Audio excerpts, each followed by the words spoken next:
a real revolução. Qualquer crise é sempre nova, portanto, para compreendê-la, a mente precisa estar sempre fresca, clara, suave em sua busca. Acredito que a maioria de nós reconhece a urgência de uma revolução interior, e essa é a única maneira de conseguir uma mudança radical no que é exterior na sociedade. Esse é o problema que preocupa todos os que têm sérias intenções. Como produzir na sociedade uma mudança radical e fundamental? Eis o nosso problema. E essa mudança do exterior não pode acontecer sem antes ter ocorrido uma revolução interior, uma vez que a sociedade é sempre estática. Qualquer ação, qualquer tentativa de reforma sem essa revolução interior torna-se igualmente estática. Assim, sem essa constante revolução interior não há esperança, porque sem ela, a ação exterior se torna repetitiva, habitual. A ação no relacionamento entre você e o outro, entre você e eu, é a sociedade. E enquanto não acontecer essa constante revolução interior, enquanto não ocorrer uma transformação psicológica criativa, essa sociedade se torna estática, sem qualidade de vida. É exatamente pelo fato de não existir essa revolução interior constante que a sociedade está se tornando cada vez mais estática, cristalizada e, portanto, se fragmentando constantemente. Qual o relacionamento que existe entre você e a miséria, entre você e a confusão? Certamente essa confusão, essa desgraça, não se criou por si própria. Você e eu a criamos. Não foi uma sociedade capitalista, socialista ou fascista, mas você e eu a criamos no nosso relacionamento um com o outro. O que você é interiormente tem sido projetado no exterior, no mundo. O que você é, o que você pensa e o que você sente, o que você faz na sua vida diária, tudo isso é projetado externamente e constitui o mundo. Se somos infelizes, confusos e caóticos no nosso interior, pela projeção, tudo isso vem a ser o mundo, a sociedade, porque o relacionamento entre você e eu, entre eu e o outro, é a sociedade. Nosso relacionamento é confuso, egocêntrico, estreito, limitado. Nós projetamos isso e trazemos o caos para o mundo. O mundo é o que você é, então o seu problema é o problema do mundo. Certamente esse é um fato básico e simples no nosso relacionamento com muitos. Parece que sempre esquecemos esse ponto. Queremos produzir alterações através de um sistema ou de uma revolução de ideias e valores baseados num sistema, esquecendo que somos nós que criamos a sociedade, que produzimos a confusão ou a ordem, dependendo da forma como vivemos. Sendo assim, é preciso começar pelo que está perto, ou seja, devemos nos preocupar com a nossa existência diária, com os nossos pensamentos, ações e sentimentos diários que se revelam na maneira pela qual ganhamos a vida e no nosso relacionamento com as ideias e crenças. Isso é a nossa existência diária. A revolução na sociedade deve começar pela transformação interior, pela transformação psicológica do indivíduo.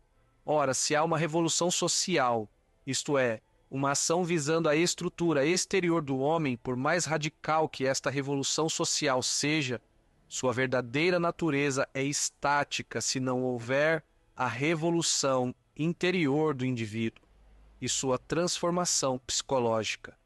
Portanto, para se criar uma sociedade não repetitiva, não estática, não sujeita à desintegração, uma sociedade sempre viva, é imprescindível que haja uma revolução na estrutura psicológica do indivíduo. Porque sem a revolução interior, sem a revolução psicológica, a simples transformação do exterior tem muito pouco sentido. Isto é, a sociedade está se tornando sempre cristalizada, estática, e por isso está em constante desintegração. Por mais leis que se promulguem e por mais sábias que elas sejam, a sociedade continua sempre no processo de decomposição, porque a revolução deve acontecer interiormente e não apenas no exterior. Acho importante que se compreenda isso, em vez de saltar diretamente para a ação externa. Se as relações entre os indivíduos que constituem a sociedade não resultarem da revolução interior, nesse caso, a estrutura social, uma vez que é estática, absorve o indivíduo e o torna estático, repetitivo. Percebendo e reconhecendo o extraordinário sentido desse fato, não há mais questão de concordar ou discordar.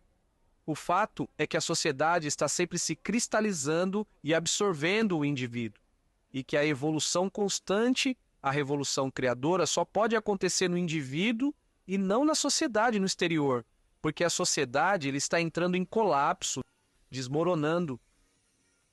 O que está acontecendo? Uma das razões fundamentais é que o indivíduo, que é você, sim, você, deixou de ser criativo. Deixe-me explicar o que quero dizer. Você e eu nos tornamos imitadores. Estamos copiando interior e exteriormente. Exteriormente, quando aprendemos uma técnica, quando nos comunicamos uns com os outros no nível verbal, naturalmente tem que haver certo grau de imitação ou de cópia. Por exemplo, eu copio palavras para aprender a me comunicar. Para me tornar um engenheiro, preciso inicialmente aprender as técnicas.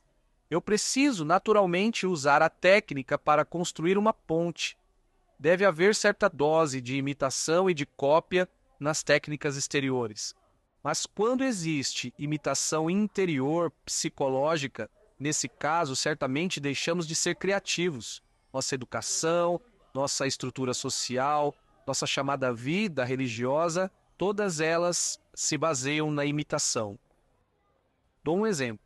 Eu me encaixo em determinada forma social ou religiosa. Nesse caso, eu deixei de ser um indivíduo real. Psicologicamente, eu me tornei uma simples máquina repetidora, com certas respostas condicionadas, sejam elas budistas, cristãs, hindus, alemãs ou inglesas. Nossas respostas são condicionadas de acordo com o padrão da sociedade, seja ela oriental, ocidental, religiosa ou materialista.